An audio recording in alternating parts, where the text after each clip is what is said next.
know the state of Minnesota and I know Alaska have dental therapy as a discipline to try to get it more access, to see that more of the Medicaid recipients can get dental care of some level. I don't know whether that was in your, maybe that's a whole different bill. It might, I'm not real Well, familiar with that. Okay. And that's maybe fair. somebody else can answer that question for you. Okay, great. Thank you. Thanks. Thanks for being here. Yep, All right. And you get stick around for close, I'm assuming? sure. All right, cool. Thank you. How many people are testifying in favor? Can you raise your hand for me? Okay, all right. And are there any opposed that are going to be, just raise your hand, okay. Just trying to gauge how many we have here so we can figure out the time limit for each testifier. So, all right, so with that, we'll take our first testifier in support of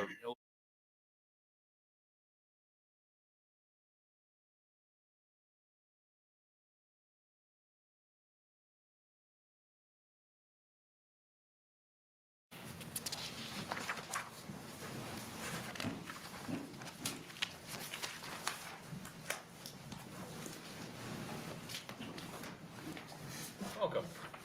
Thank you. Thank you. Good afternoon.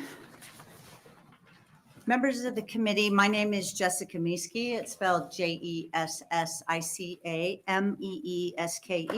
and I'm a pediatric dentist in Hastings, and I'm president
My follow-up question would be, I assume this problem is across the state, from Omaha all the way out. Oh, absolutely. And even though my primary practice locations are Hastings and Grand Island, there isn't a day that doesn't go by that I don't see a patient from North Platte, McCook, areas that are farther than 3 hours from my practice. And so it's not just a dental issue, it is an overall health issue, because if you already have medical problems and now you have dental problems, one exacerbates the other. And the level of money that you all are spending in Medicaid to try to get these people help just becomes really expensive. You're a hero. Thank you. In working with the managed care organizations, that is a reasonable working relationship or some challenge? I am just so grateful you asked me that question. So I got out ahead of this because of my role in the Dental Association and making contact with the leadership of all three of the managed care plans. And I am very pleased at the really positive working relationship that we have. We meet with them regularly. We are working through issues. And I have the same to say about the leadership of Medicaid and long-term care. It is a wonderful team of people there. I've been working in this space, both on the clinician side and the policy side, for all 25 years of my career in the state. It has never been better in my mind as far as our working relationship as it is right now. So I'm very pleased, and I was not optimistic going into it. Change is hard, and we were happy with our old dental contractor, but so far things are going very well. Okay, great. Thank you for sharing. Thank you. Thanks for the question. Any other questions? Senator Harden. A couple really easy ones. The 25% you were talking about earlier, Mhm. would that essentially, you were saying that does not apply to dentists? Correct. That's a separate bill. Given that, Oh, I'm sorry. It applies to dentists, not this particular not bill. that particular piece. Right. 3,500 is how many people, that's how long the line is in Grand Island? That is the waiting list to get into the federally qualified health center in Grand Island. So how many patients can someone see a day? Well, if you're a general dentist, you might see 10, maybe 12 a day. If you're a pediatric dentist, I might be seeing 50 to 60 a day, because kids are moving through a lot faster. So it is so disheartening. And I think later, when you have a chance to read these letters from people in my service area of Hastings and Grand Island, and what it's like to live in a homeless shelter and be trying to do the right thing, raising your kids, getting them to their doctor appointments, only to find out that when you make a call, you can't get in to see anybody. It is just heartbreaking what they're going through. So how many more dentists do we need under the current circumstances? And then here's the follow-up question. It's more of a just comment on it for me in general. If we were to increase rates to where they ought to be, and other dentists were to jump on board because it's no longer a loss leader Mhm. for them to do it, how do we fix the problem? So that had a lot of questions Sure in did. one question. I'll try to go through them. So right now, the state of Nebraska, we put out enough graduates between University of Nebraska and Creighton. And as far as how do we retain those young people in our state, you're going to hear 2 more bills today that address exactly how we can do that. But right now, I believe we are down 2.5% dentists. So I think we're putting enough dentists out into the state, although disproportionately they choose to go to different areas, maybe not your area where you live and represent as much as Omaha and Lincoln. And there are many rural incentive programs to try to get dentists out into these areas. But I think when it comes to Medicaid, knowing what that sweet spot is, we didn't pick something that was 100% of usual and customary fee. Average Nebraska dental fees are here, and we measure those every so often. Delta Dental's here, Blue Cross, Emeritus, what you all have is really quite low, And then Medicaid isn't right here. It's so far down here that here's the break even of overhead being 75%. Here's the 40% that Medicaid pays. So another 25% gets us closer to break even, but it doesn't get us to the point where we get that small percent of profit. But at least you're not losing the amount of money, and it's not such a disincentive for dentists to see patients with Medicaid. Did I answer your question? Gives me a flavor for it. Thank you. Okay. I appreciate it. Wonderful. Any other questions from the committee? Yes, Senator Reapy. Thank you, John. I have one further question. At one time, I've been around enough that fluoride was an issue in Hastings. Is that still an issue? It is still an issue, and so I And I don't see, know where you stand on it, but well, where do you think I would stand on it? As a pediatric I dentist, don't yeah. assume anything. We will be back, I believe, in front of your committee to testify on a bill that is looking to decrease the amount of fluoride in the water. But water fluoridation is considered one of the top 10 greatest public health achievements of the century. So up there with the invention of penicillin, with seatbelt safety, et cetera. So I'm sorry to say I was not successful getting it into the water of Hastings.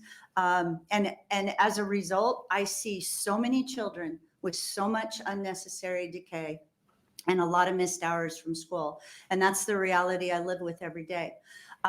Alternatively, when I see children from Superior, Nebraska, the first community in the state that did fluoridate their water back in the 70s, very rarely do I see a child with decay in Superior. So think about how that actually contributes to what you're paying out for dental Medicaid expenditures, something like a mineral in the water supply.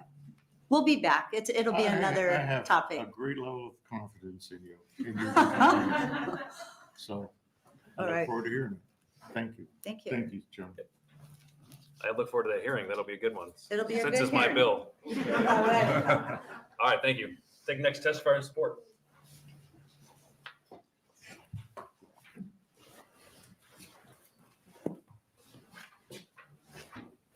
Welcome. Hello, good afternoon. My name is Sophia Pankratz, SOPHIA PANKRATZ.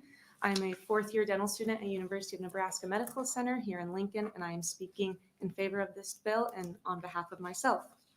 As of fall 2022, approximately 378,000 Nebraska residents received insurance through the Medicaid or CHIP programs. However, the participation of dentists in the Medicaid program falls short of meeting the need. According to the American Dental Association Health Policy Institute, 23% of dentists in the U.S. are either disenrolling or considering disenrolling from the Medicaid program. To address this issue, we must focus on the future of dentistry, which lies in our dental students and early career dentists. In 2022, the average dental student graduated with a staggering $293,900 in student debt. In 1996, the average graduating debt was $84,247, equivalent to $157,190 in today's currency. This fourfold increase highlights the urgent need to alleviate the alarming levels of educational debt faced by new dentists.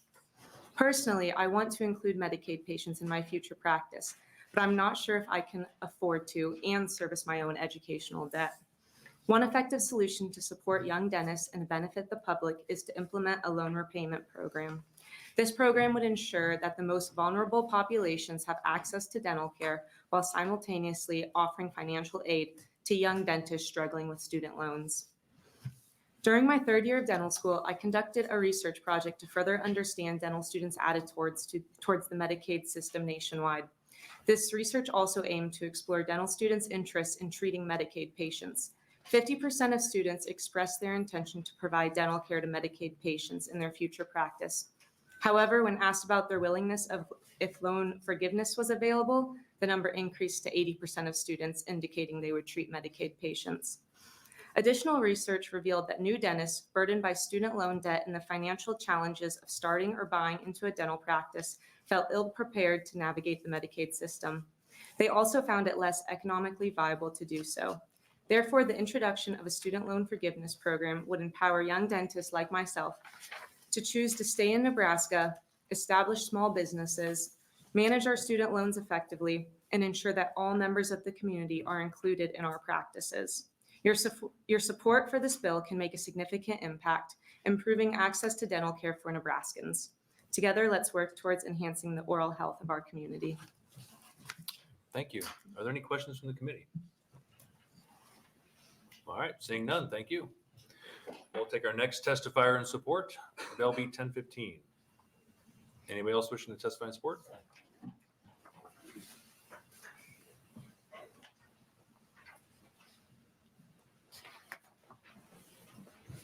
Welcome. Good afternoon, Chair Hansen and members of the Health and Human Services Committee. My name is Dr. Daniel Rosenquist, DANIEL-ROSENQUIST. I'm a family physician in Columbus and the immediate past president of the Nebraska Medical Association. I am testifying today on behalf of the NMA, which represents nearly 3,000 physicians, residents, and medical students from across Nebraska. Initially, the NMA was concerned that LB 1015 did not include additional funding for a proposal that could significantly strain the rural loan repayment program. As introduced, the bill would have allowed rural and non-rural dentists to receive up to $300,000 from a limited amount of funding that has always been intended to recruit a variety of health care professionals to rural shortage areas. While we support increased access to dental care for patients covered by Medicaid, we had strong concerns that this would divert funding that is greatly needed to address all health care shortages in rural Nebraska. We appreciate the opportunity to work through our concerns with the Nebraska Dental Association and their willingness to pursue additional funding for this bill. The amendment will provide additional funding for the new category of eligible recipients and limit the number of rewards to that which can be sustained by this distinct funding. With this amendment, the NMA supports LB 1015. As a family physician, I can tell you that good dental care is integral to good health. Oral disease is associated with worse outcomes across multiple health conditions and organ systems. Chronic inflammation associated with periodontal disease is associated with diminished glycemic control among our diabetics, increased risk of premature term, and other concerns. Like other areas of healthcare, when dental care is neglected or delayed due to lack of access, it leads to complications, additional expense, and worsening our outcomes. It's frustrating as a physician when I'm left trying to manage a dental abscess without the appropriate skills when the patient is unable to access dental care, which is more appropriate. When Medicaid rates fall far short of covering the cost to provide services, healthcare providers must make difficult decisions about how many Medicaid patients they can see and still sustain their business. We see this in primary care and across medical specialties. LB 1015 is one tool to increase access to dental care for Medicaid patients by providing an incentive for dentists who agree to treat a significant percentage of Medicaid patients. The NMA appreciates the opportunity to work with Senator Walz and the Nebraska Dental Association to ensure LB 1015 does not jeopardize needed funding for rural loan repayment program, and we encourage your adoption of the amendment to address that concern. Thank you for your time, and I'm happy to answer any questions. Thank you. Are there any questions from the committee? Senator Reapy. Thank you, Chairman Hansen. Dr. Rosenquist, good to see you again. Thank you. And thank you for your dedication to a lot of testifying or a lot of information. My question is around both that and is it the preventive side, the educational side? How far short of that are we failing to get education out there and then the preventive side of it, whether it's fluoride or it's, flossing or whatever goes along with that? We try, and unfortunately, a lot of this is being done because of inability to access appropriate dental care. A lot of the things is being done through the health departments, which are very good at doing this. But the problem with it is their services are also limited, and they're not always accessible to everyone. And so we can reach a lot of people, but we miss a huge number of other individuals. Mm-hmm. And it's not only youngsters, little kids, but it's adults across all age spectrums, at least in my practice. We always had a saying in the pediatric business, you learn what you live. Yes, unfortunately. Okay, thank you, Mr. Chairman. Yep. Any other questions? All right, seeing none, thank you. Anybody else wishing to testify in support? All right, seeing none, is there anybody who wishes to testify in opposition to LB 1015? Okay, anybody wishing to testify in neutral capacity to LB 1015? Are you sure? All right, with that, we will welcome back Senator Walz to close. And we did have 5 letters to the record, 5 in support. All right, thank you. I'll be brief. First of all, just want to say thank you to the committee members for listening and to all those who testified here today. You are fierce advocates for Nebraskans, and it's very much appreciated. As this committee is well aware, this is an issue that we have been talking about for a long time. And it is an issue that I saw firsthand as an educator when I had kids in my class who were in pain and couldn't concentrate or miss school. So this is an issue that must be addressed for the citizens of our state.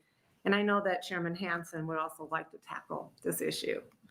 I hope that our committee can get this bill going and we can work with Senator Ibach and the Appropriations Committee on LB 935 to also increase provider reimbursement rates. With that, I'd be happy to take any other questions. I might have one question. Yeah. Why'd you come up with the number 300,000 as a maximum? Is that because of that's what typical dental loan repayment total is typically? I don't have to. Just curious. Can Okay. I get back to you on that? Yes, you can. Okay, thanks. All right. Thank you. Okay, well, seeing no other questions, thank you very much. All right, now close the hearing for LB 1015. And then we will open it up next with LB 824 and welcome Senator Blood.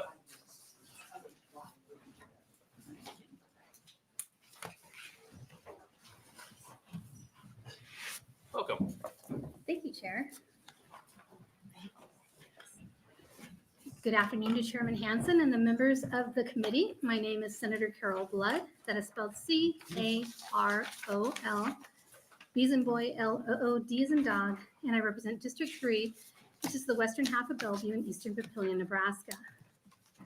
Thank you for the opportunity to bring forward LB 824, or the Dental Hygienist Interstate Compact. The Dentist and Dental Hygienist Compact is one of the 3 interstate compacts currently in play this year involving the healthcare industry. The Council of State Governments, Department of Defense, the American Dental Association, and the American Dental Hygienists Association all had a hand in developing this particular interstate compact. This compact applies to dentists and dental hygienists, enabling them to practice in all states participating in the compact, rather than applying for an individual license in each state they have to practice in. Similar to the other interstate compacts, and we have passed many in Nebraska, each compact state mutually recognizes licenses issued by other compact participating states. The compact would go into effect after 7 states pass the legislation. The qualifications for any dentist or dental hygienist participating in the compact are unencumbered license in any state that is a member of the compact, pass a national board certification or other exam approved by the Compact Commission, and a clinical assessment. They will need to graduate from an education program accredited by the Commission on Dental Accreditation. Finally, a dentist or dental hygienist that wants a multi-state license cannot have any disqualifying criminal history. It will be flagged with a shared database, like all compacts, for background checks regulatory agencies and compact states will have access to. Most importantly, scope of practice is not changed within the state of Nebraska, and we maintain our sovereignty over qualifications for this industry. We all know there's a dental healthcare worker shortage in our state. Rural parts of the state especially lack the workforce to receive dental care. 43 counties in Nebraska do not have a dentist to serve patients. With a statewide population of 1.96 million, we have only 1,237 licensed dentists and 1,280 employed dental hygienists. Many patients in the western part of the state that rely on Medicaid have to travel to Lincoln to access dental care at all. The Dentist-Dental Hygienist Compact can be one of the avenues to mitigate the healthcare worker shortage and healthcare access crisis.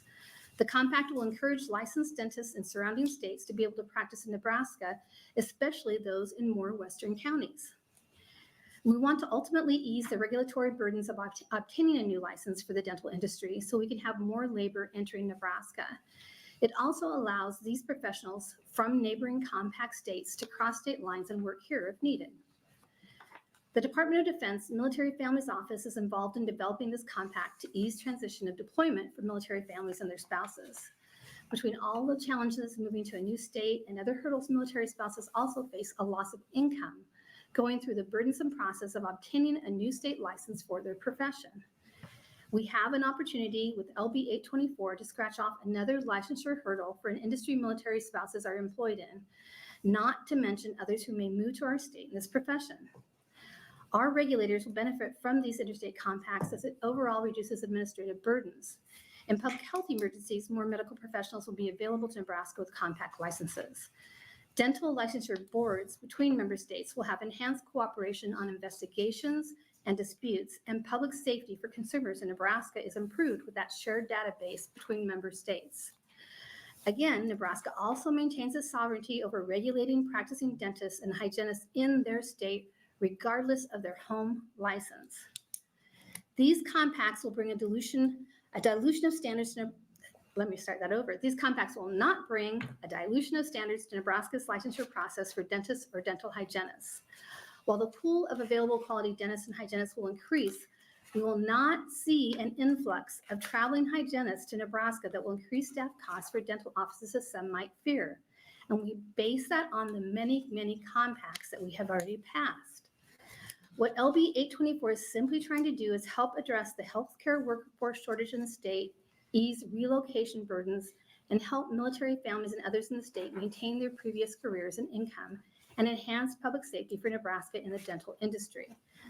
I ask the committee to help me get LB 824 to the floor, as the previous contacts have already gone forward. And I thank you for your time today. And I will say in closing that I believe we have some really qualified people to speak on this. When this compact became public information, even though we worked with dentists and dental hygienists across Nebraska, there was a small handful of individuals that were not interpreting the language correctly. And so we want to make sure that the smart people behind me help to soften those fears and hopefully help people understand what the compact actually does a little bit better. Thank you. Are there any questions from the committee? Senator Reedy. I do thank you, Senator. Thank you for being here, Senator. You have quite a background and experience in terms of compacts. Yes, sir. My question would be is, how many other states have dental compacts? You know, Do you know? I haven't checked on this one because it's a new one, but it takes 7 states for it to become a compact, and I'm Takes guessing 7. they will have the 7 states in the next 12 months. I believe we have somebody from CSG here that would likely be able to answer that for Okay, you. maybe they can share too, if there are any that are contiguous to us, because in addition to military, that might be a source for us to attract more talent. Oh, there you go. I can tell you that usually Iowa, Colorado, and Kansas are some of the, usually in the forefront. And so we almost always have 1, 2, 3, 4 border states. Okay. Have there been any really bad outcomes from any of the compacts? Okay. Okay. The only issue has been that there's a fingerprinting issue, and that's a state patrol issue, but it doesn't really reflect on the compact itself. Okay. And that's also being addressed. Thank you very much. Thank you, Mr. Chairman. I think according to the background provided, it looks like it says according to CSG, Iowa, Tennessee, and Washington have enacted the compact. There you go. I think there's It looks like happens fast. These compacts are beneficial to the states. They put them out, and people, I don't know about other states, but I can tell you that as soon as I find out we have a compact that we can do, I jump on it, and I know other states do too, especially those that have military bases, because the universality is still more burdensome than the compacts. Okay. All right. Seeing no other questions, I'm assuming you'll stay to close. I will, because I think I'm next on the agenda. You are. All right. All right. And so we'll take our first testifier in support of LB 824.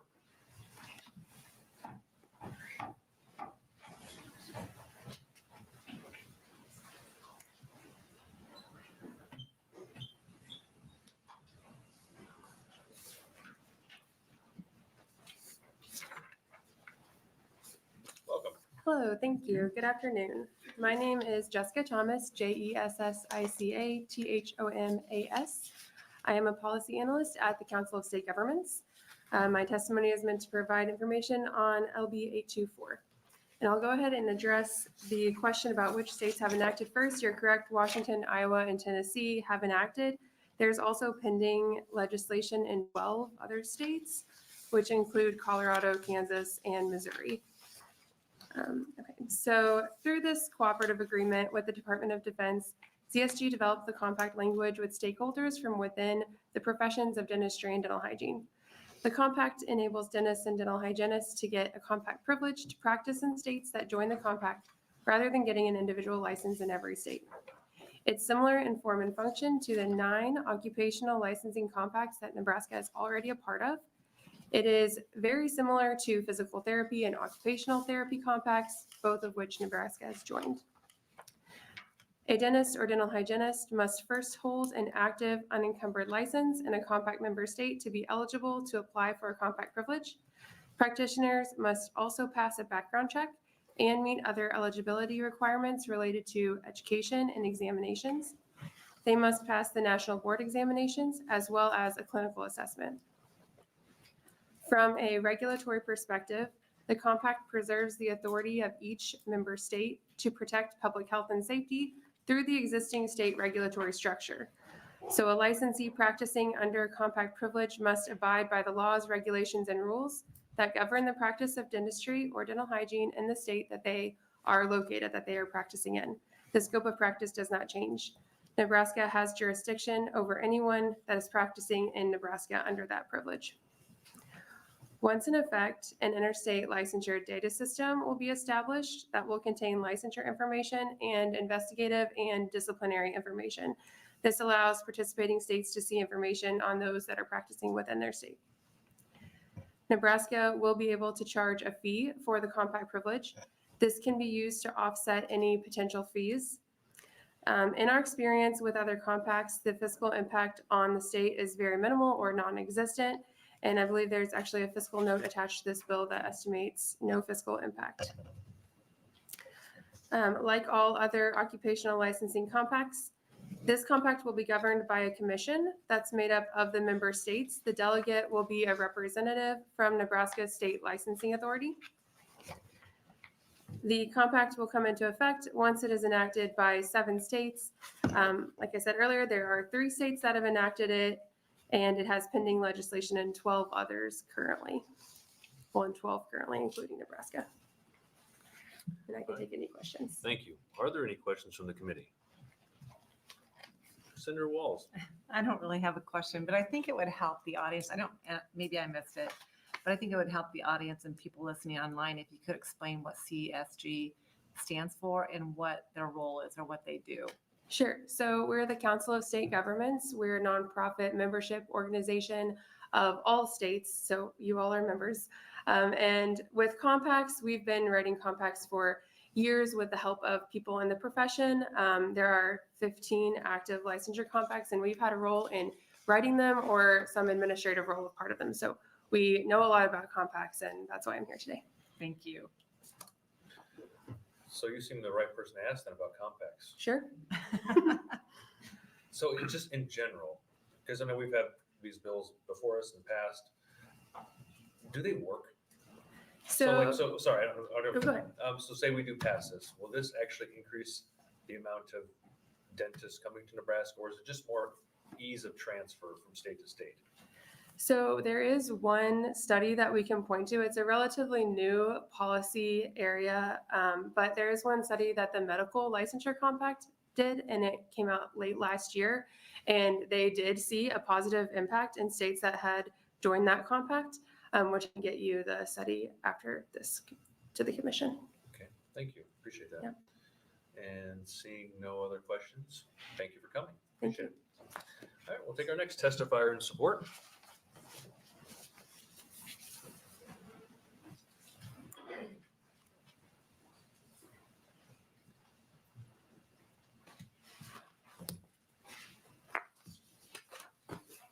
Hello. Hello, welcome. Good afternoon, Chairman Hansen and members of the Health and Human Services Committee. My name is Whitney Christ, WHITNEY and I serve as the president of the Nebraska Dental Hygienist Association. Today, I am here to testify in support of LB 824. I would like to express my sincere appreciation to Senator Blood for introducing this bill and to the committee for your dedication, attention to, and consideration of the Dentist and Dental Hygienist Compact, DDH. The DDH Compact is a collaborative initiative involving the Department of Defense, the Council of State Governments, the American Dental Association, and the American Dental Hygienist Association, and holds great promise for Nebraska. As we delve into the positive impact of the compact, it's noteworthy that 3 states, Iowa, Tennessee, and Washington, have already enacted the DDH compact legislation. Additionally, Nebraska is among the 12 states with pending legislation, indicating a growing nationwide recognition of the benefits and importance of this compact. This compact preserves the regulatory authority of each participating state, reinforcing their ability to protect public health and safety through existing state regulatory structures. This is in contrast to national licensure initiatives that might override state regulatory authority, empowering participating states to maintain control over licensure requirements and uphold unique scopes of practice. Moreover, the Department of Defense notes that military families relocate every 3 years on average. The Dentist and Dental Hygienist Compact facilitates smoother transitions for military spouses, enabling them to begin working promptly without the usual delays associated with gaining authorization to practice in a new state. Nebraska's participation in the compact could make our state more attractive as a home for military families with dental professionals. The Nebraska Dental Hygienist Association firmly believes that the Dentist and Dental Hygienist Compact will significantly enhance access to oral health care for Nebraskans, particularly in the face of workforce shortages. Research from the Health Policy Institute indicates a mobility trend among dentists with less than 10 years since graduation.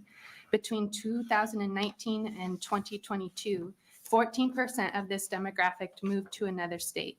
Current restrictions on widely accepted clinical examinations in our state increase the likelihood that licensure candidates may choose to leave upon graduation.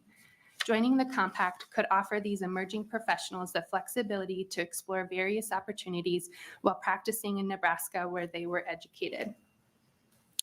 The Dentist and Dental Hygienist Compact promises numerous benefits to Nebraska, including improved licensure portability for dentists and dental hygienists, increase access to oral health care providers for residents, preservation of the existing state-based licensure system, enhanced communication between states regarding licensees through mandatory participation in a licensing and disciplinary data system, ensuring comprehensive reporting of all sanctions, improved portability for military spouses. We believe that embracing this compact will strengthen our healthcare system and contribute to our community's overall well-being. Thank you for your thoughtful consideration. Do you have any questions? Thank you. Are there any questions from the committee? I don't think I've seen a testifier with so many letters behind their name. Oh, gosh.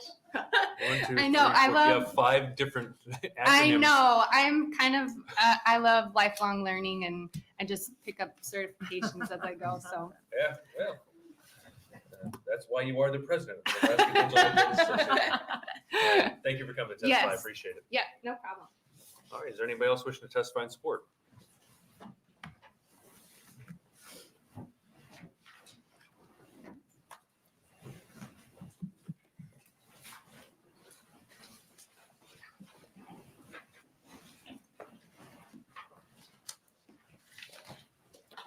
Welcome.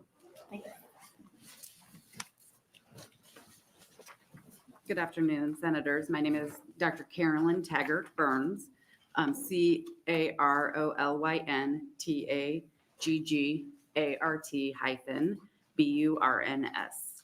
I want to thank you for allowing me to speak with you today. I'm a general practice dentist in Southwest Omaha. I've been practicing for 22 years. I'm the current president of the Nebraska Dental Association and have served many roles in organized dentistry. I speak in favor of LB 824. The Dentist and Dental Hygienist Compact is an important way to update our licensure for a more mobile society. This compact was originally addressed and created by the Department of Defense to help with the portability of service members and families. Since our state has a large amount of armed services, this helps spouses of professional service members still continue their career through the many moves. Today, dual income families are a common occurrence. When one spouse has a more mobile career, having a compact can assist with the portability of dental professionals. In Nebraska, we have seen a 2.5% decrease in licensed dentists as well as a decrease in licensed hygienists. This is despite the fact that our state dental schools graduate over 150 dentists each year. Workforce recruitment is always a struggle for Nebraska. Opening opportunities for portability decreases yet another barrier that unnecessarily restricts movement of professionals. When our state is trying to recruit a large corporation, it would serve us well to be able to accept all the families with diverse professions. This is a benefit as well to our dental members who live on the borders and can practice in neighboring states. Many of our neighboring states already have passed legislation or have current legislation, as has been mentioned. Lastly, there are models of such a compact in nursing and other professions that works. The commission for the compact is doing its due diligence to address the concerns and questions about the cost. For instance, the costs associated with managing the compact in the state of Nebraska would be carried over to the participants. The concerns of reporting issues from other states are spelled out in the guidelines, which will help to protect our patients and our profession. A mass exodus or influx will not necessarily happen in the great state of Nebraska. This will simply remove an unnecessary barrier within our profession. Thank you for your time, senators, and your consideration in support of LB 824. Thank you. Are there any questions from the committee? Yes, Senator Repeat. Thank you, Chairman Hanson. I have in your notes here, it says, I quote, "I speak in favor of LB 824. And yet in my notebook of information dated January 23rd, yesterday, I guess, the Board of Dentistry is opposed to LB 824. Can you reconcile that for me? So I'm part of the Nebraska Dental Association. I serve there. I do not serve on the Board of Dentistry. The Board of Dentistry has given some written testimony that is opposing it. Mainly addressing the concerns that I talked about at the end, talking about the cost and the reporting issues. Those were the main issues that when we met with the Board of Dentistry as the Dental Association, that we were talking about, and those were the concerns that were voiced. Okay, just point of clarification. Yes. Thank you very Yep. much. Thank you, Mr. Chairman. Yes, any other questions? Senator Ballard. Thank you, Chairman. Thank you for being here, Doctor. You may not know the answer to this question, but I'm going to ask anyway. Do you know what percentage of Nebraska dentists own their own practice or have an ownership stake in their practice? I guess what I'm getting at is there ability to pick up and move to it? I know there Yes. is, but it's probably unlikely. Okay, so, and I don't know, I can't probably give you exact numbers, but I will say that in the numbers of dentists and dental hygienists that are working for corporations and bigger corporations, like Dr. Miski owns 5 practices. So then she has employee dentists working for her. I own my own practice and I have 2 employee dentists. So their portability, one of my associates has actually looked at moving to Chicago because her husband found a better job in Chicago. So therefore that's the portability that that is necessary to go back and forth. I practice in Omaha where we try to recruit a lot of large corporations and to bring in other professions to try to get them to come in even when they can practice in Fremont and, in the outskirts and stuff. That's where it is very beneficial for us to have it, but then, still do it. The buying and selling of practices nowadays is more common to go to more corporate dental places where it's owned by an overarching corporation. Okay, that's helpful. Thank you. Any other questions? I got one kind of quick question. You said that Nebraska's seen a 2.5 decrease in licensed dentists. Do you know what the nationwide trend is? Good question. I don't. I can get the information for you though. That's fine, just kind of, I'm Yeah. curious, I can always Google it probably later if I want to. Yep, we also looked at, and I can't recall the number for hygiene in our state. I think we have several new dental schools in the United States. We are producing more dentists. It's just that where are we going? All right, thank you. And seeing no other questions, thank you for coming. Thank you. We'll take our next testifier in support of LB 824.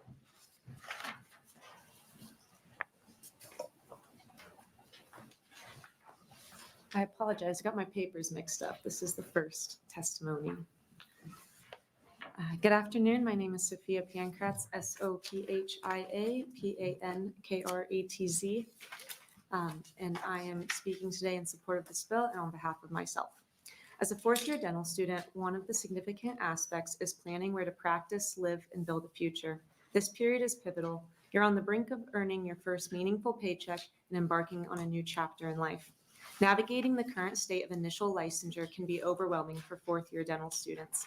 Obtaining a license involves meeting 3 core requirements, which, though varying between states, generally include earning a DDS or DMD degree from an accredited school, passing a written board's examination, and completing a clinical examination.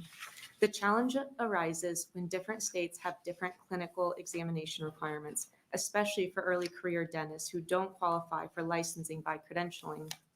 For example, to obtain an initial license in Nebraska, I must take the credits clinical examination. However, if I plan to practice in states such as Oklahoma, California, Michigan, or North Carolina, to name a few, I need to take a different clinical examination, each with its own set of requirements. These exams are not only time-consuming, but also come with a hefty cost, averaging around $3,000 each. For a dental student without a steady income, committing $6,000 for separate examinations is a significant financial burden. Personally, I am planning on attending residency in North Carolina. When I initially signed up for the credits exam, I intended to stay in Nebraska where credits is required. Now, if I wish to remain in North Carolina after completing my residency, I face the prospect of dedicating 2 days and additional funds to undertake an additional licensure exam. Furthermore, the lack of portability in dental licenses exacerbates an access to care issue in Nebraska. There are currently 26 counties qualifying as whole county dental shortage areas, an additional 2 as part county shortage areas. To compound this issue, credits is only administered in 7 states. If a dental student from a non-hosting state wishes to practice in Nebraska, they must take time off school, travel to the nearest state offering the examination, and undergo the testing process. This unnecessary hurdle is a deterrent for many dental students considering practicing in Nebraska. Given the increasingly complex landscape of obtaining licensure, Nebraska needs reform. Today, I've outlined the barriers to obtaining initial licensure, but additional obstacles arise concerning licensure by credentialing. I urge you to consider the Interstate Compact as a solution to break down these barriers, providing dentists with the freedom to move across state lines. Thank you. Thank you. Any questions from the committee? Seeing none, thank you. Anybody else wishing to testify in support? All right, seeing none, is there anybody who wishes to testify in opposition to LB 824?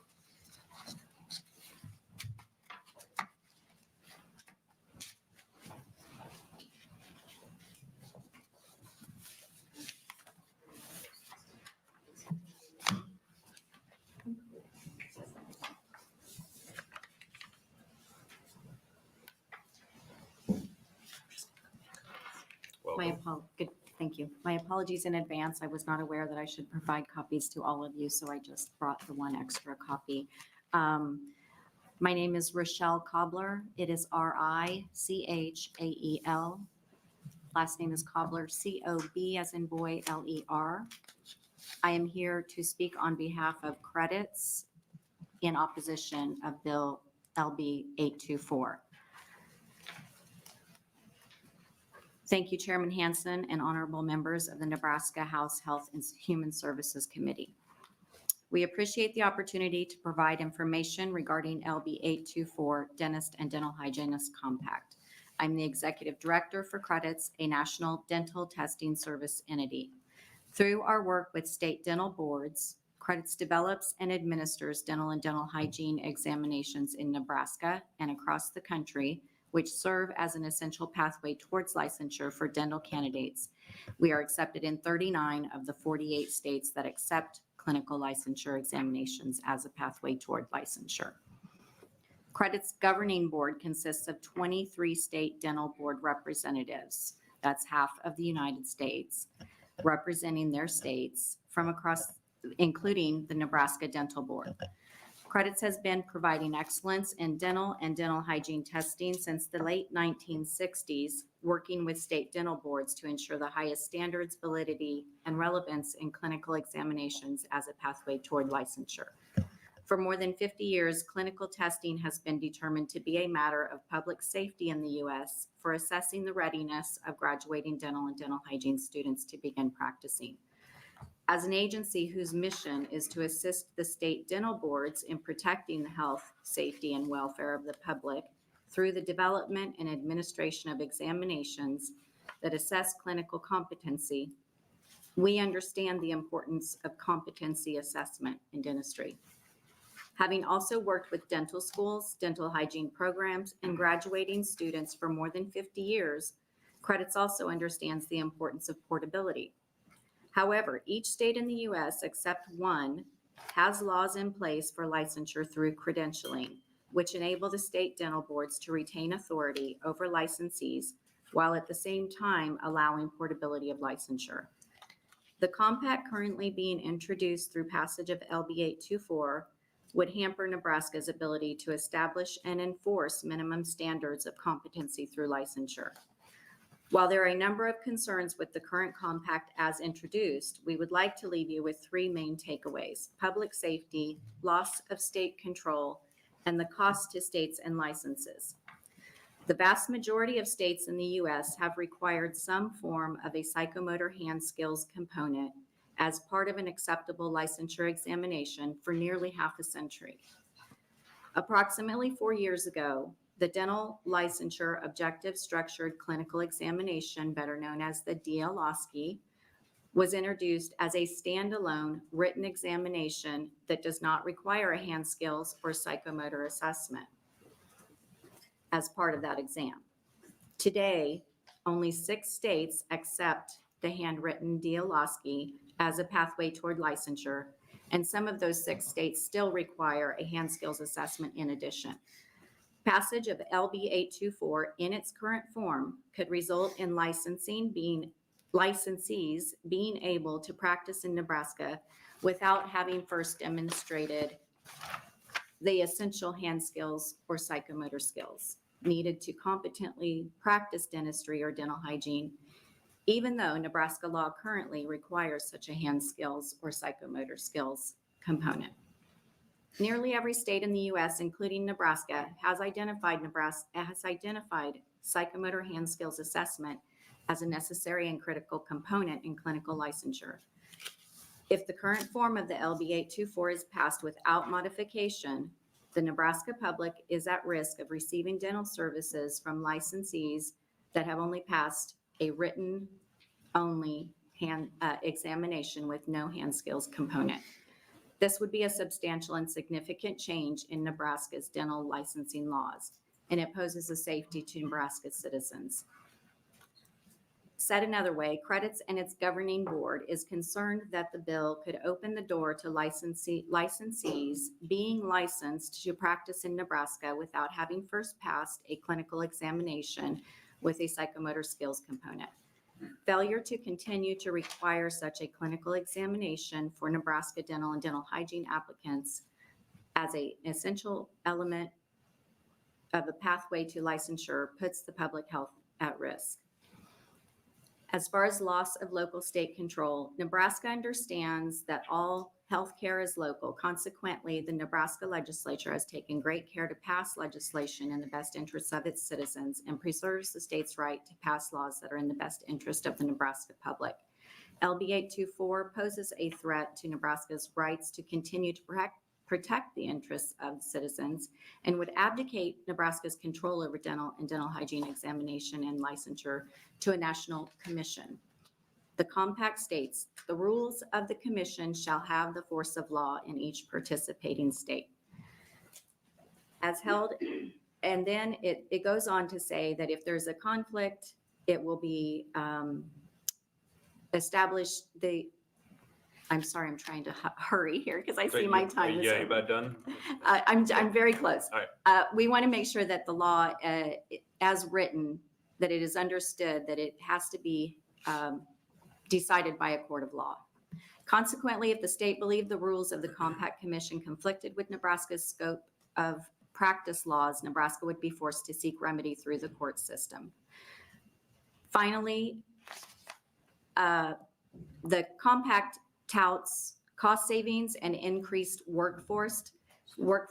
Credits is not aware of any reliable evidence that compacts increase the number of practitioners in a particular state. In fact, Nebraska already has portability through a relatively low-cost option of dentist reciprocity and requirements. All right, look, if we can, let's just see if we have any questions from the committee here, please. Are there any questions from the committee? Senator Walz. Thank you. Thanks for being here. I was trying to just listen. When did the, and I'm sorry, psychomotor hand skills test requirement go into effect? There has always been a hand skills component required in testing for dental and dental hygiene licensure, as far as I'm aware, since the inception of testing, which was in the 1960s, early 70s. Okay, all right, And the DLOSCI would remove that requirement. thank you. Senator Harden. What would be the difference between the reciprocity you're describing and the compact? There is none as far as we understand it. The compact would allow potentially a quicker avenue to practice in another state. But from a testing standpoint and from our state boards, mind you, we serve 23 state dental boards.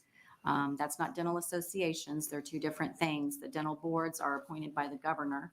And it's concerning that they are not the ones being consulted about this bill as far as enforcing the laws. Reciprocity is available, or licensure through credentialing is available in every state except for one right now. So while it may be a faster avenue through the compact, it may also create other issues. And help me understand, when you say a faster avenue, what does reciprocity look like now? Are we talking months and months, or? It eons and depends on eons? every state is different. In Missouri, for example, if you've been practicing for 1 year with an unencumbered license, then you will be licensed in the state of Missouri. Some states it's 3 years. So I think a much better avenue would be to tighten or to enhance the laws of credentialing and reciprocity rather than entering another layer of bureaucracy that is going to complicate things for the states. Thank you. Any other questions? Seeing none, thank you for coming. Thank you. Right. Anybody else wishing to testify in opposition? All right, is there anybody wishing to testify in neutral capacity to LB 824? All right, seeing none, we will welcome back up Senator Blood to close. And before she does, we did have some letters for the record. We had 9 letters in support of LB 824 and 3 in opposition. Thank you, Chair Hansen. I'm going to start by saying I'm going to try and tread lightly because we have a harder lift bill after this in reference to dentistry, and I don't want to offend anybody. But I do want to set the record straight. So as was mentioned, reciprocity is definitely slower, and not all states have reciprocity. And granted, not all states have compacts, but you see how quickly they move because they are more efficient than reciprocity. It does not create a level of bureaucracy. It creates a more efficient process. And reciprocity does not share a database like the compacts do. So if there's a ne'er-do-well, somebody who is not of good quality and has committed crimes, it is much easier and quicker to find out that that person maybe doesn't belong in our state through that database.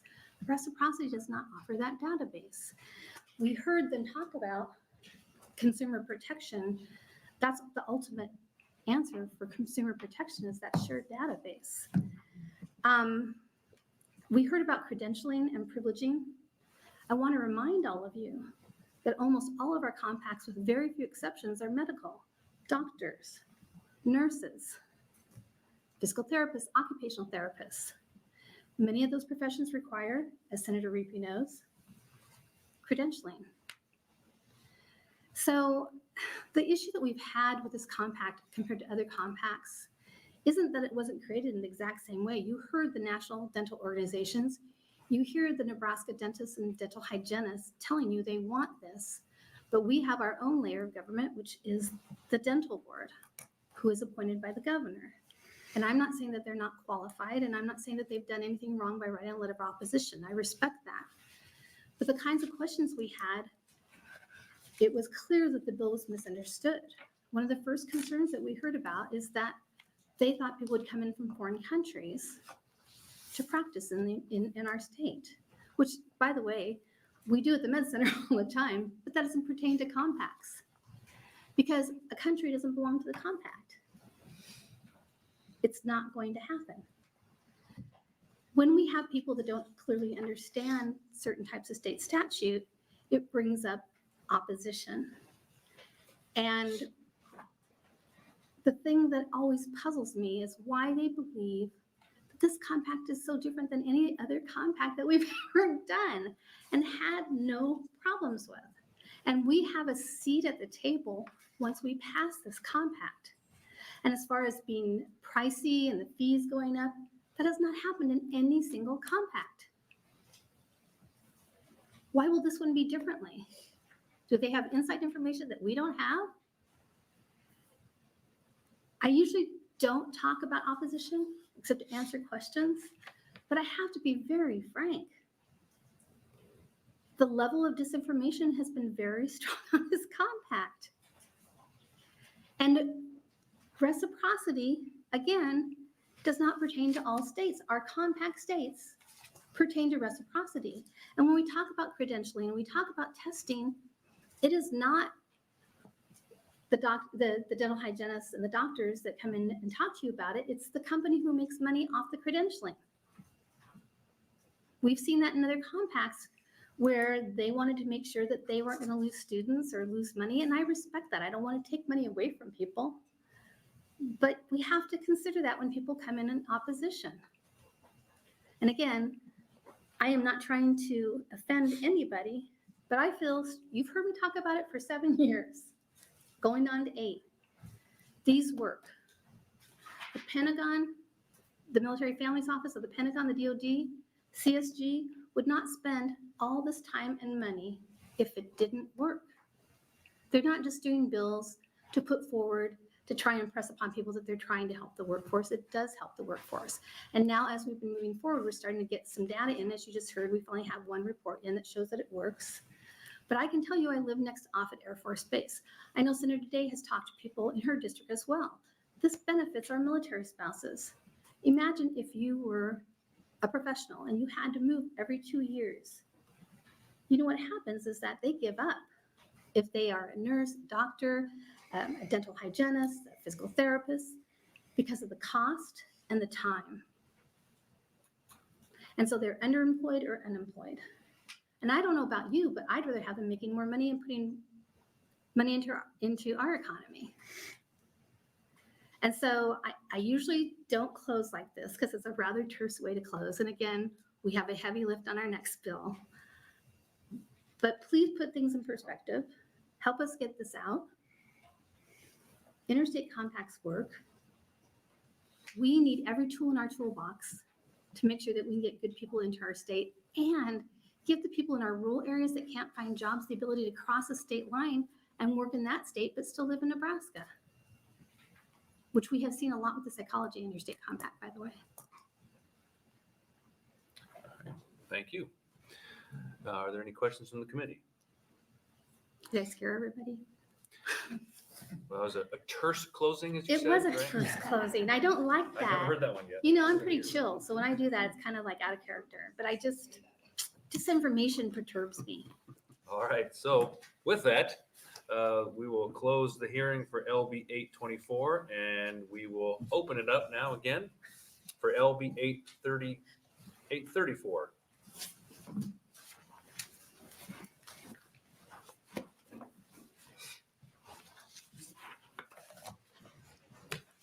Welcome back. Thanks. I felt like I was just here. It's kind of deja vu. So again, good afternoon to Chairman Hansen and the members of the HHS committee. My name is Senator Carol Blood, spelled C-A-R-O-L, B as in boy, L-O-O as D as in dog, and I represent District 3, which is the western half of Bellevue and eastern Papillion, Nebraska. Thank you again for the opportunity to bring forward LB 834, or establishing the dental residence license in Nebraska. First, I want to highlight that this bill does not change the licensure requirements for dental residents from how it stands today. It merely streamlines the process for obtaining such a license. Nebraska requires dental residents to be licensed. Medicaid also requires dental residents to be Medicaid credentialed so that claims can be filed under individual residents rather than the faculty. I share that fact because the UNMC Dental Residency Program is the primary workforce providing treatment for Medicaid patients and special need patients in Nebraska. Historically, the process to obtain a license as a dental resident was tied statutorily to Nebraska's general dentist license requirements, literally each statute referencing the other. So over the course of the last 6 months, and it's been a long 6 months, there has been mutual recognition by stakeholders in the dental community about the need to separate these two statutes to accommodate accepting multiple clinical licensure exams when it comes to licensing dental residents. This process strengthens the pool of dental residents training in Nebraska, grows the pipeline for the dental workforce, and ensures that we can continue to provide excellent dental care to our Nebraska residents. A few other highlights I will mention is the ability for a dental resident license to establish clinical examination competency for purposes of general licensure. In conversations among dental stakeholders, this was seen as a positive addition to encourage more dental residents to remain and practice in Nebraska after their service in a residency program. Finally, the bill encourages continued dialogue between the colleges of dentistry in Nebraska, at UNMC and Creighton, and with the Nebraska Board of Dentistry by formalizing the expectation that the colleges will provide input to the board annually. In Nebraska, I believe we should look to remove barriers to bring in potential additions to our struggling workforce.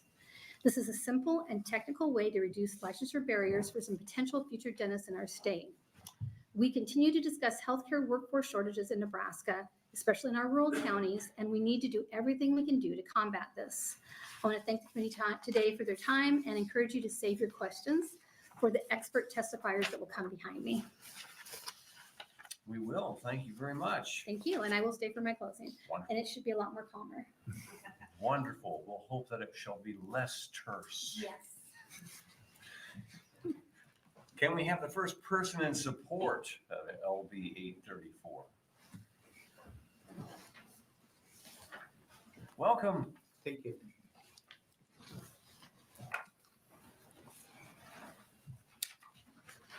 Good afternoon, Chairman Hansen and the members of the Health and Human Services Committee. I'm sorry, could you spell your name for the My record? name is Dr. Sumit Yadav, S-U-M-I-T-Y-A-D-A-V.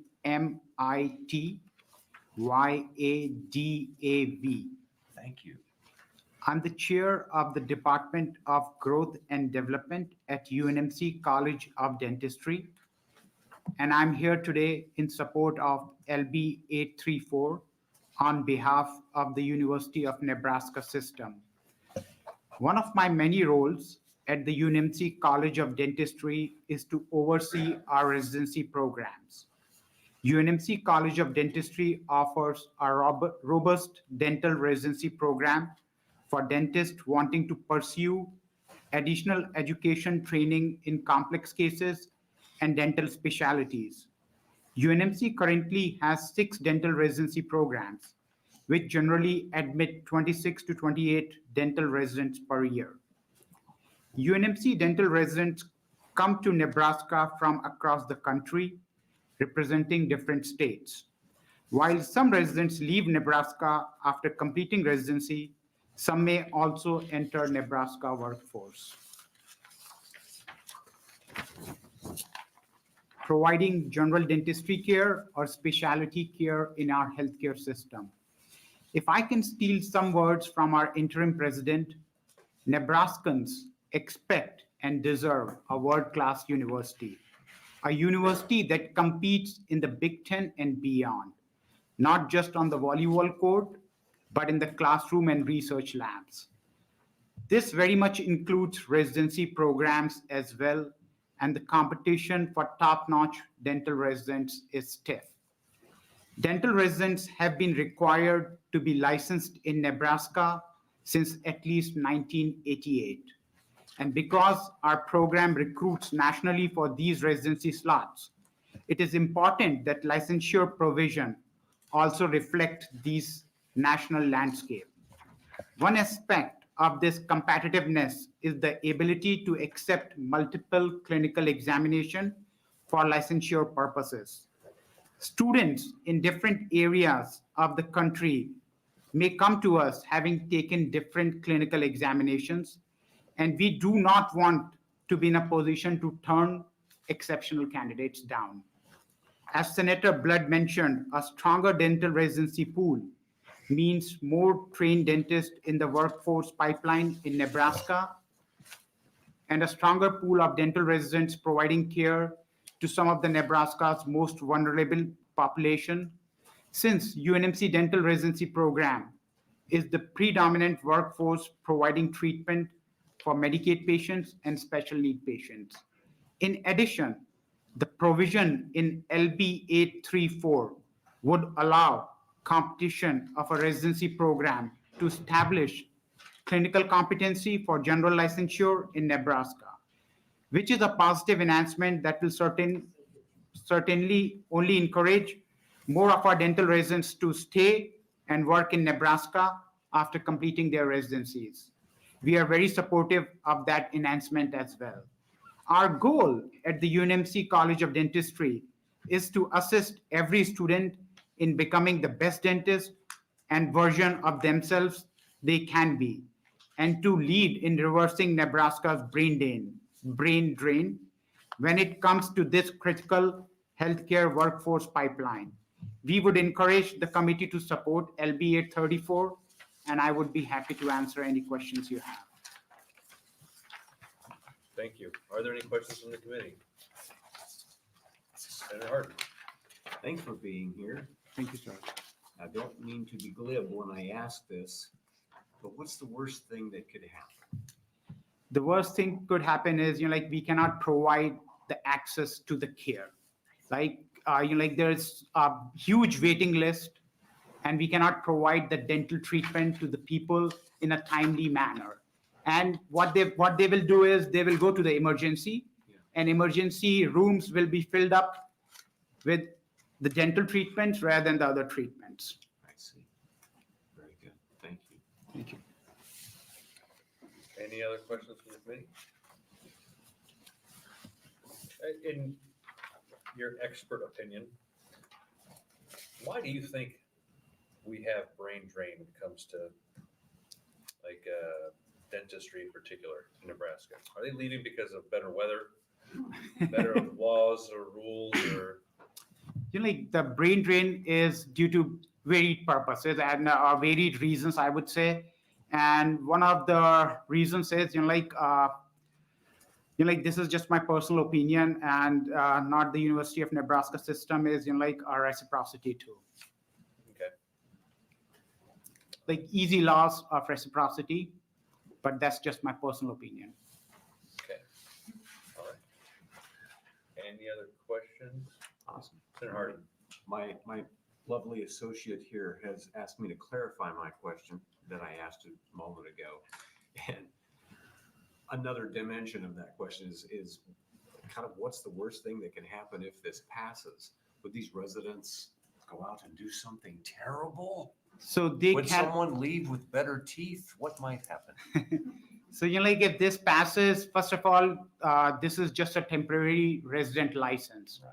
they have to work under a faculty who has a license. So nothing bad will happen, but people will get timely care.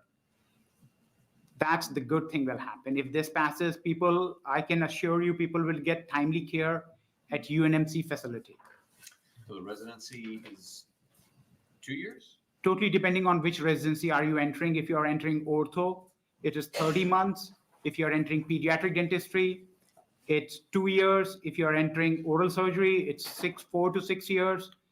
And if you are entering general dentistry, it's 1 to 2 years.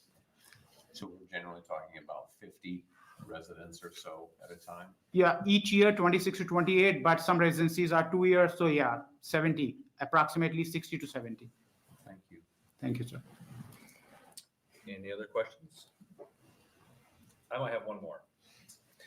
Is this unique to dentistry, or are there other, like, is medicine, is physical therapy, do they have kind of similar temporary or licenses or residential licenses, you know? So as you know, like, I will steal the words from Dr. Blood, Senator Carol Blood, you know, like, medical, you know, like, and I'm just speaking because my wife is a physician, and their license procedure is very simple. You enter the residency program, you get the license.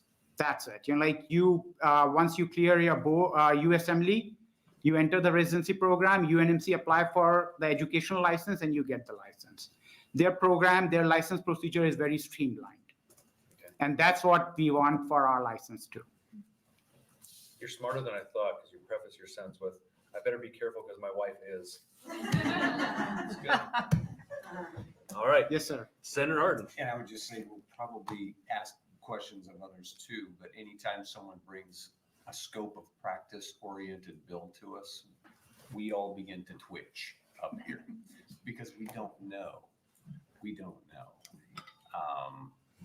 at what level should someone be practicing. So we're trusting you to say this is the appropriate list of things these residents can do adequately. There are other things that they haven't, and we don't know what should be on that list. And so we all sit here and say, well, sounds good to us. So we really do need your help in these processes. You are trusting the right person, I can say. Wonderful. All right, seeing no other questions, thank you for coming to testify. Thank you. Thank you. All right, we'll take our next testifier in support of LB 834.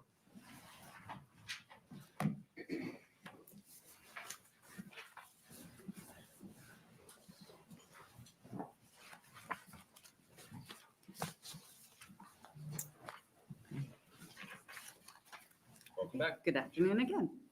My name is Dr. Carolyn Taggart Burns, CarolynTaggart-BURNS. I want to thank you again for allowing me to speak today to you. I'm a general practice dentist in Southwest Omaha. I've been practicing for 22 years, and I'm the current president of Nebraska Dental Association and have served many roles in organized dentistry. I speak in favor of LB 834.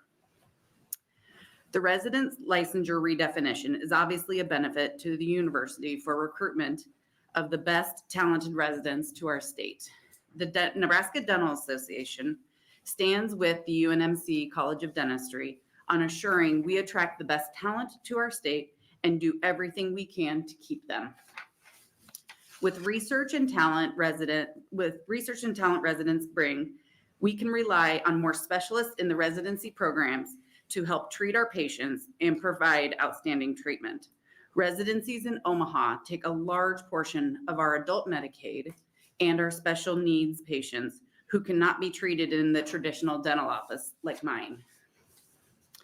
If we cannot recruit worthy individuals due to the restrictions on licensure, then we are losing the capabilities to help the ones who need our help the most. Another aspect of recruiting top-notch residents is retaining them. This is a phenomenal way for the state of Nebraska to retain such talent. The teaching hospital system and universities are outstanding and will benefit to keep many good clinicians and researchers from this definition change.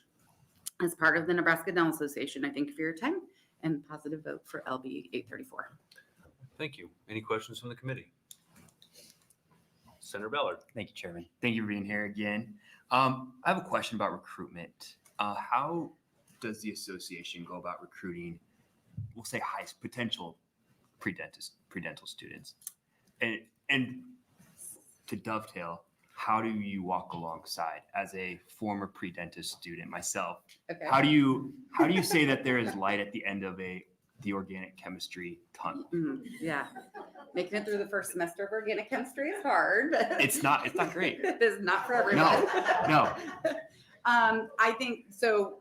There are, through our association, we have several mentoring programs for that. And that's where we are trying to help our own and keep our own. We talk at our board meetings all the time about how we can keep the local Husker football talent here, that we can keep the dental talent here. And we talk with the universities. So the president-elect and I have met with the deans and meet with the deans and the directors of the residency programs to see how can we help them recruit the best talent and keep them here and find positions for them or find different areas. We're talking about where there are areas of need and things, is trying to help our members and our students find areas where they can practice and be successful in the state of Nebraska. Thank you. Any other questions? Saying none. Thank you. Thank you. All right. Anybody else wishing to testify in support? All right. Seeing none, is there anybody who wishes to testify in opposition to LB 834? Anybody wishing to testify in a neutral capacity? All right. Seeing none, well, welcome back, Senator Blood, to close. And we did have 3 letters in support of LB 834. Thank you, Chair Hansen. I wish Senator Hardin were here because this is in response to what he had to say. Is that Senator Hardin? No, darn it. This doesn't change scope of practice. We need to clarify that. They still have to keep the same qualifications they would have had we not discussed this bill. And I want you to know that this bill didn't come about because we thought we needed another bill about dentistry. It came about because one of the professors brought it to my attention that it was an issue that we were having trouble keeping talent here because the process was so drawn out that they would just leave. Or, I mean, why would you want to practice dentistry and not have any hands-on experience?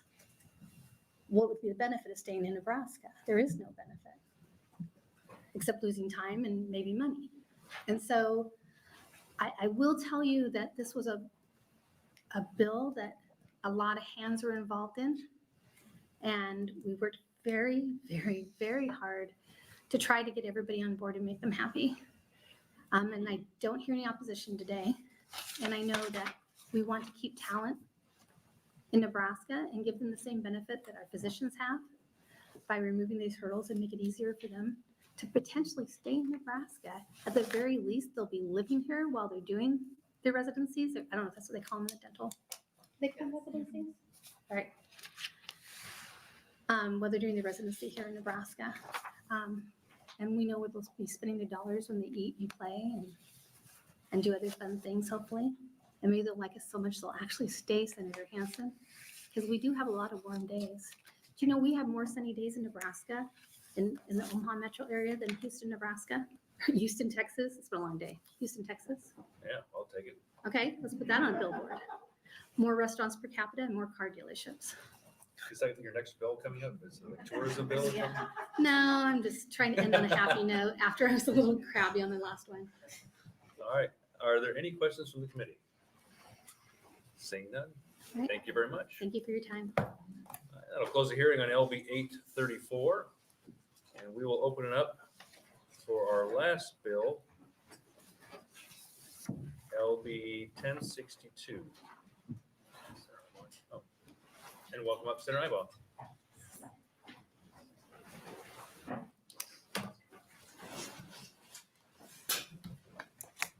Well, let's pivot from dentists to veterinarians. You can hear everything here. Ready? Yep. Good afternoon, Chairman Hansen and members of the Health and Human Services Committee. My name is Senator Teresa Ibach, I-B-A-C-H, And today I'm here to present to you LB 1062, a bill that would change provisions of the Rural Health Systems and Professional Incentives Act to include certain veterinarians.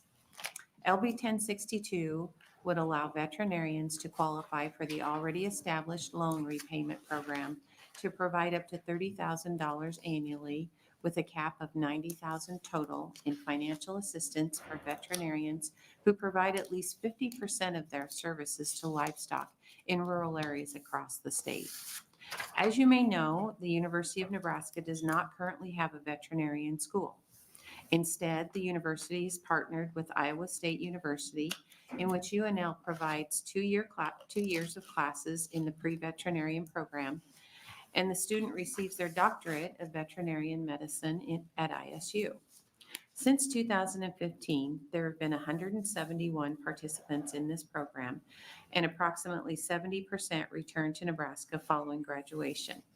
Just because these graduates return to Nebraska after receiving their DVM, does not mean that they offer services to large animal livestock producers. As I alluded to earlier, not every veterinarian will be able to qualify for this expansion of this program. Only those veterinarians who provide 50% or more of their services in rural areas to large animal services will be able to qualify.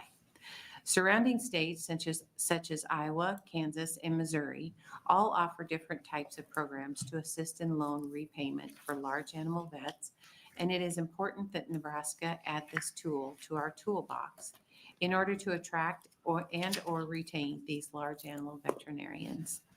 LB 1062 also provides that a veterinarian be appointed to the Rural Health Advisory Commission as the commission oversees this program. In the days leading up to this hearing, I've heard from a number of representatives from professions currently served by this loan repayment program. I will ask you to hold the bill in committee as we determine the need for any potential additional funding for this overall program. I'm committed that if additional funding is needed to keep the program solvent, I will be more than happy to champion this cause, as rural Nebraska needs additional healthcare providers across every profession, and I don't want the lack of funding for this critical program to be a barrier to placing needed healthcare providers in critical areas across rural Nebraska. Thank you for your time. I'm open to any questions that you may have. Thank you. Are there any questions from the committee? Senator Ibach. Thank you, Chairman Hanson. Thank you for being here. And my question is this limited to new graduates out of school, new vets, or if you had someone that had been in practice? Currently, this program, we wouldn't grandfather in, but this would be for new graduates that decide to Spanking new. locate here, Okay, thank you. following their internships or their. Any other questions? All right. Are you going to stay to close? Yes, I'll state it. All right. Okay, so with that, we'll take our first testifier in support of LB 1062.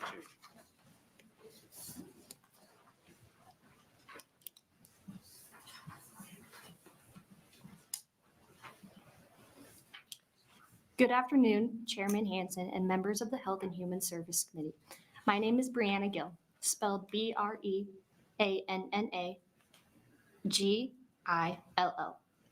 I'm a first-year veterinary student at the University of Nebraska-Lincoln.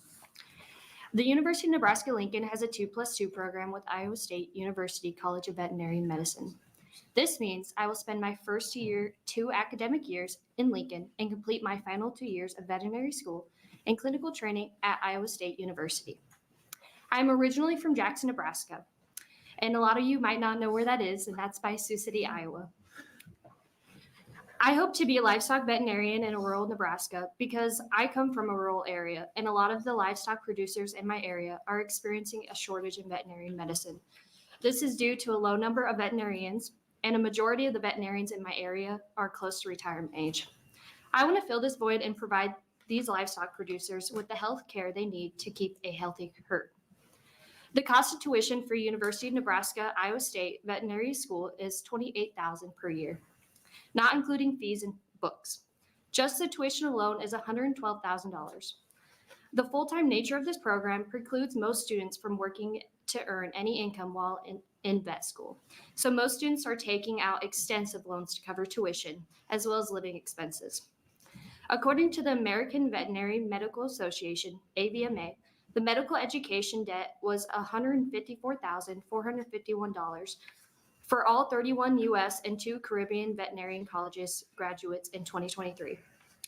I appreciate Senator Ibach bringing LB 1062 to aid in repayment of student loans for veterinarians caring for livestock in rural Nebraska due to the circumstances that I just previously mentioned.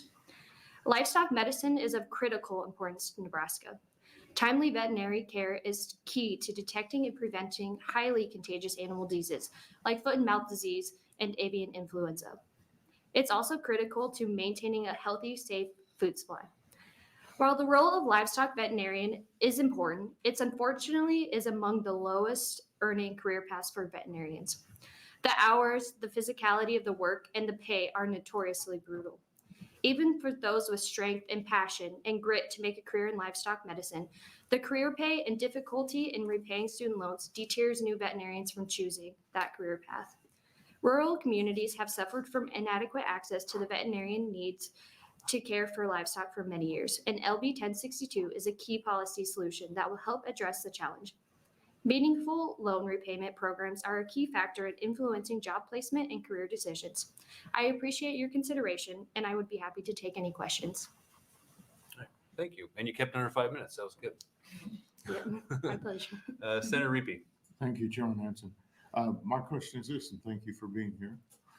Thank you for your interest in veterinarian medicine, because I know and understand it is, or I understand it's harder to get into medical school than it is to dental or veterinarian school, and it pays less when you get out. So good for you. Are you guaranteed a slot at Iowa State? Yes, through the 2 and 2 program, you're guaranteed a slot. You just join. We have about 29 students at UNL currently, and my class will automatically join the 160, I believe. As long as you maintain a certain.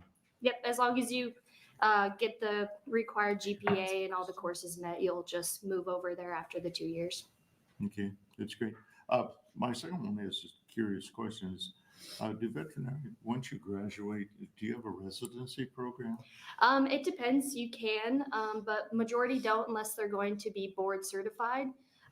With that, you would do residency programs, but not a lot do. Okay. Will you have an opportunity to move, say, over or work over summer with one of your vets back close to home? Yep. So in between the first and second year and the second and third year, you still have your summers off. So you still have time to go and do internships. Some choose to go back home and work with their veterinarians, but some also choose to leave the state and go experience different things. I would assume you'd want to work with, if your interest is in big animals, you don't want to work with poodles. Preferably not, no. Okay. Thank you. All right. Any other questions? Senator Walz. This is really interesting to me. Thank you for coming today. Mhm. I am just wondering, how come you have to go to Iowa State? We don't have a program here. Can you explain that a little bit? No, we do not have a program. We don't have a specific college of veterinary medicine. We have the facilities and the teachers to supply you with the first 2 years, which are basically your in-class learning about just anatomy, physiology, and just the basics of what you're going to be doing.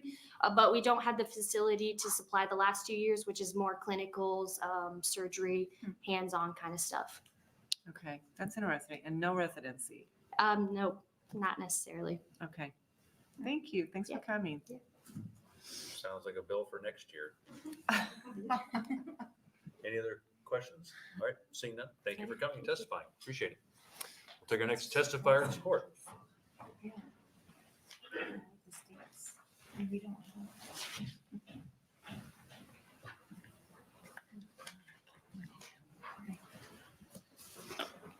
Good afternoon. Welcome. Good afternoon, Chairman Hanson and members of the Health and Human Services Committee. My name is Rick Cockrell, Cockerrill, and I'm here to testify in support of Senator Ibach's LB 1062. I am testifying on behalf of the Nebraska Veterinary Medical Association. First of all, thank you to Senator Ibach for her efforts to solve what has become a pressing problem in Nebraska. And thanks to your committee for the opportunity to address you today. To underscore the issue facing rural communities, I want to first note that the United States Department of Agriculture has created a map of designating veterinary shortage situations. Nebraska has 7 of these designations covering 17 counties, and all of them are in the area of titled rural food animal medicine. What's more, these shortage areas are designated as type 2 areas, where the USDA estimates that a practitioner can only afford to commit 30% of their practice time to large animal medicine in order to operate profitably. Thus, if we want practitioners to practice in rural areas and commit to this type of hard work while repaying loans, programs like this have to exist. I was a rural veterinary practitioner in Nebraska for 35 years. If producers do not have a local veterinarian to rely on for their operation in emergency situations, this can be costly and a lot of times unfavorable outcomes. Ensuring more veterinarians are given the opportunity to practice in rural Nebraska while having a tool to repay their student loans, Nebraska has a chance to increase the care availability to livestock and poultry, but also address food safety and public health concerns in these communities. Thank you for your support of this legislation. With agriculture being the largest industry in the state of Nebraska, this will help ensure rural Nebraska is able to remain a global provider of animal products and a leader in meat production. Thank you. Thank you for coming to testify. Are there any questions from the committee? All right, seeing none, thank you very much. Thank you. Take our next testifier in support. All of these, list all the counties where there's a shortage. All these counties. That's interesting.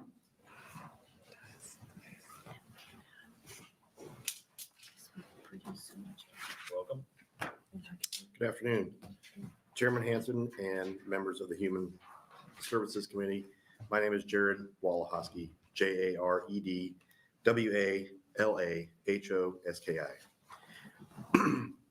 I'm a doctor of veterinary medicine, currently working in a practice in Overton, Nebraska. I'm also the chairman of the Animal Health Committee for the Nebraska Cattlemen. And I'm testifying today on behalf of the membership of this organization and the Agricultural Leaders Working Group, which consists of elected leaders from the Nebraska Farm Bureau, Nebraska State Dairy Association, Nebraska Cattlemen, Nebraska Corn Growers Association, Nebraska Pork Producers, Nebraska Soybean Association, Nebraska Wheat Growers Association, and Renewable Fuels Nebraska. We thank Senator Ibach for bringing this legislation. Our members have had concerns for quite some time that there are not enough large animal veterinarians around the state.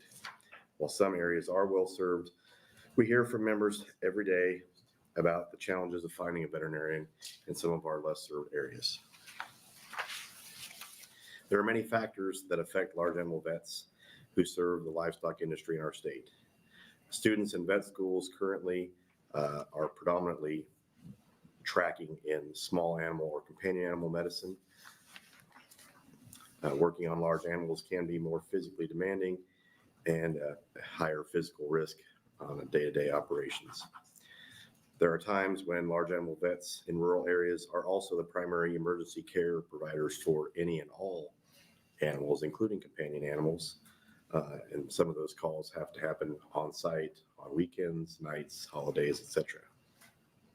Profit margins for large animal veterinarians can be smaller as well. Any legislation that incentivizes more large animal vets is appreciated. We are falling behind every year in having adequate new vets serving in the largest segment of our economy in Nebraska, which is putting more burden on the existing vets in practice. The members of the Nebraska Cattlemen and the Ag Leaders Working Group encourage you to support this legislation. Thank you for your time, and I'm happy to answer any questions. All right, thank you. Senator Reapy. Thank you, Chairman Hanson. Thank you for being here. My first question, I have two, would be, are you a graduate of the Nebraska Iowa State? So I'm old enough now that I'm from the Nebraska-Kansas State agreement. So I did my 4 years of undergrad in Lincoln, and then the full 4 years at K-State. The other one's a little bit more interesting, and that is because I've heard this has happened. Have you ever delivered a baby in being a veterinarian, that you were the most qualified person around in an emergency? Not yet. Not yet. Okay. Just, Five of my own, so I could be close. you didn't deliver those 5? No, but I was present. Okay. You know the source. Yeah. Okay. Thank you. Here at HHS, we are very investigative, hard-hitting questions. For sure. Curious. All right. Any other questions? Senator Ballard. Thank you, Mr. Chairman. Thank you for being here, Doctor. So so what's your radius that you cover to treat large animals? So our practice radius, we overlap several other clinics, but it's probably 80 miles roughly from one end to the other. So on any given weekend, I might be in Eustis in the morning and end up north of Pleasanton in the afternoon. And then we have multiple clients who have pasture locations 1 to 3 hours from our local site.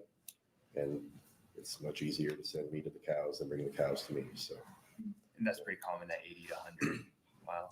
in our area, yeah, some are smaller, some are not. But if you go west, that distance increases significantly. Thank you. Senator Walz. So, I'm just curious, do you have any idea how many more veterinarians could be utilized or are needed? I was at a meeting not very long ago. There were approximately a dozen of us representing different practices. And if you just walked in and said, I want to be a food animal vet, I can start tomorrow, there have been 10 to 12 hands in the air. Most of the clinics that we are near are either looking, at retirement, or in our case, looking to expand. We're a 5-man practice now. At one point we were 7. We're trying to get back to that. But recruitment is hard. As I said, the student allocation is predominantly small animal or companion animal in vet schools. We do a lot of work with interns. They don't have a specific residency, but during their senior year, students are encouraged to do internships with clinics in the area that they want to go to. And we see students from all over the country. Most of them, their reports are anywhere from 5 to 10% that actually have an interest in food animal and anything other than companion animal medicine. So it's a pretty small pool that we're trying to pull from. And some of them, from many states away. We actually have a recent grad from Georgia who we hope will outlast the cold. Can I just ask one more quick question? And then I'm curious, are there any that you know of, and maybe you don't, are there any opportunities for high school kids to start, I don't know if you call it internships or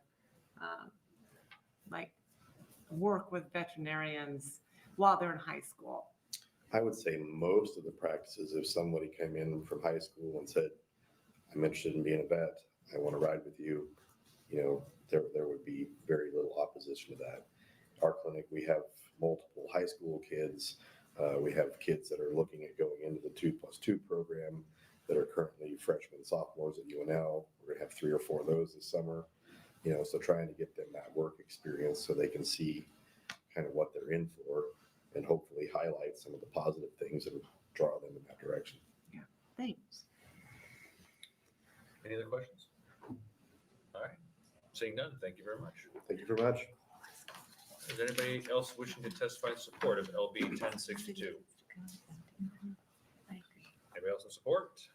All right. Is there anybody who wishes to testify in opposition to LB 1062? Anybody who wishes to testify in a neutral capacity?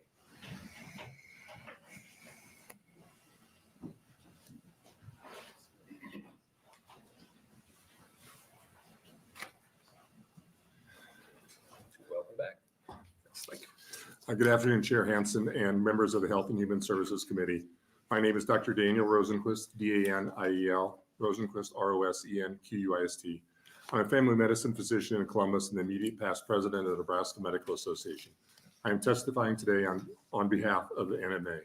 In its current form, LB 1062 would expand eligibility for the rural loan repayment program to veterinarians, but the bill does not appropriate additional funding to the program. This is a very strong concern to the NMA.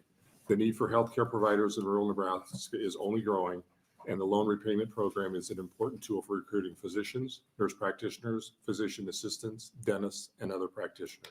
The program works well. It has been very successful. The Rural Health Advisory Commission, which makes the awards, reports a 92% success rate. In rural areas, approximately 40% of family medicine providers have participated in these incentives. In recent years, the Rural Health Advisory Commission has been able to make progress in funding a substantial waiting list that existed prior to 2021. In 2021, the legislature increased funding to the loan repayment program by $1.5 million. This allowed all providers on an existing waiting list to be funded, and the number of current participants in fiscal year 2022 was more than doubled, with an increase from 71 to 153 active participants. Available funding was temporarily increased again in fiscal year 2023 with the addition of $5 million in ARPA funds. These ARPA funds were obligated almost immediately by October of 2022. With my testimony, I've handed out an excerpt from the Rural Health Advisory Commission's 2023 annual report. As you can see from chart 1, the demand for loan repayment program remains very high. The program currently has 192 active participants under obligation in Nebraska. While the temporary infusion of ARPA funds has allowed the Rural Health Advisory to fund additional awards and to carry over some cash reserves that were expected to run out, that ARPA funding was a temporary infusion. Chart 2 gives you a picture of the program's budget after those ARPA funds are spent. While we want to be good partners with our colleagues across the rural healthcare community, the NMA is concerned that expanding funding eligibility to veterinarians without additional funding will divert funding from other practitioners that are greatly needed in rural areas. The NMA is neutral on LB 1062 due to Senator Ibach's commitment to working through concerns about ensuring adequate funding for the loan repayment program. From the standpoint of the NMA, it would make sense to limit this proposal to a pilot, something like Senator Walz has proposed with the amendment to LB 1015, which was discussed earlier today. We appreciate Senator Ibach's willingness to have that conversation. We also appreciate her request that you hold the bill in committee until these concerns are addressed, and we ask that you do the same. Thank you for your time, and I'm happy to answer questions. All right, thank you for that. Are there any questions? Senator Reapy. Yes, thank you, John Hanson. Thank you again for being here. Well, the ARPA funding is another area that I lack any expertise and some limited knowledge. But my question would be this. Were they immediately dispensed out of fear that the deadline for so the ARPA funds went to the top of the pile, if you would? I think we were probably able to expand the breadth of number of participants by allowing that. And I think that knowing that there was an infusion, I don't know, I can't tell you if there was an increased number of applicants or not. So it's kind of a temporary boom, maybe. Okay, thank you. Thank you, John. Any other questions? Seeing none. Thank you for coming. Anybody else wish to testify in a neutral capacity? All right. Seeing none, we'll welcome back Senator Ibach to close. And we received no letters in opposition or support. Good. Well, thank you, committee. Thank you, Mr. Chairman. I would also like to thank Ms. Gill for giving us her testimony and Mr. Cockrell. They're very valuable. And I would also thank Dr. Walahoski because he is one of our operations veterinarians. So I appreciate his testimony and not telling too many stories about us. I would also just add that with regard to numbers, which you were mentioning in a different context, but Colorado currently, if you want to know in perspective how many vets we are in need of in Nebraska, Colorado has 2,340 currently. Iowa has almost 3,000 and Nebraska has 780. So that kind of demonstrates the immediacy and the need for our rural veterinarian population. I would also thank Dr. Rosenquist because, as I mentioned above, every profession is important in rural health. And I would not want to compromise the amount of money in the fund. But I would also draw your attention to how important and necessary it would be to diversify some of those funds and maybe meet more needs than just rural health. So anyway, thank you again. I appreciate the opportunity to visit with you about veterinarians and appreciate your consideration for this bill. Thank you. Thank you. Any questions? Seeing none, thank you very much. Thank you. All right, that will close our hearing on LB 1062 and close our hearings for today. Thank you.